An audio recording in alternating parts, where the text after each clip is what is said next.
notion intéressante à l'IS par rapport à l'IR, comme on l'a vu tout à l'heure, à l'IR, on ne pouvait pas faire de meublé.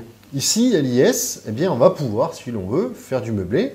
Donc on va pouvoir faire du nu, de la location meublée, local commercial, bref, tout type de biens.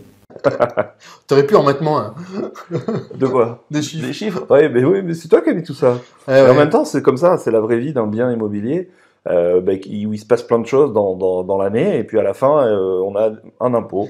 Donc là, tu nous aides à calculer notre impôt. Donc c'est vrai que j'ai mis beaucoup de chiffres, mais je me suis dit que ça passerait mieux avec le slide que de tête. Il faut que tout le capital social soit libéré.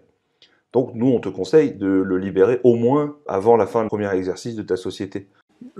Donc là, je te propose, tu vois, une société qui a un capital social de 100 euros. Je l'ai divisé en 100 parts. Donc là, ce que tu viens de nous dire là, c'est très vrai, c'est sûr. Si tu as une SI, tu commences, tu vois, pas vraiment applicable. Non. Mais essaie de te projeter.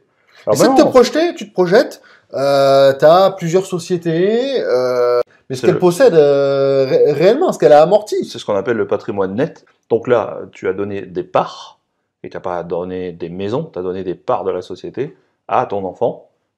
Du coup, tu as donné toutes tes parts à ton enfant en une seule fois, et tu as payé 0 impôt dessus. À la création, c'est une société normale. C'est ça, c'est une société. Donc, on va préciser effectivement dans son objet social, finalement, implicitement, que ça va être une holding, d'accord. Et cet objet social, finalement, il se retrouve dans les statuts. Du coup, autre gros avantage avec la circulation de l'argent, d'accord, c'est la diminution de l'impôt à l'IS. Ouais, t'as bien entendu. On peut diminuer l'impôt IS. C'est ça. Les sociétés qui gagnent de l'argent, elles vont payer encore moins d'impôts que si elles étaient toutes seules. Ouais, c'est ça. Et qui sont détenues à 50-50 et sur laquelle on va appliquer une répartition des dividendes de 50-50 également.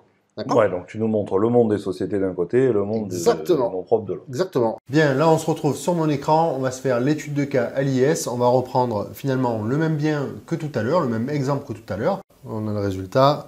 Ici, on voit un cash flow mensuel de 258 euros. On t'avait parlé que, attention, lorsque tu vas créer ta société, tu risques de recevoir pas mal de courriers dans ta boîte aux lettres et de bien faire attention parce que tu vas recevoir des arnaques. Ouais, eh bien, écoute, ça va pas louper.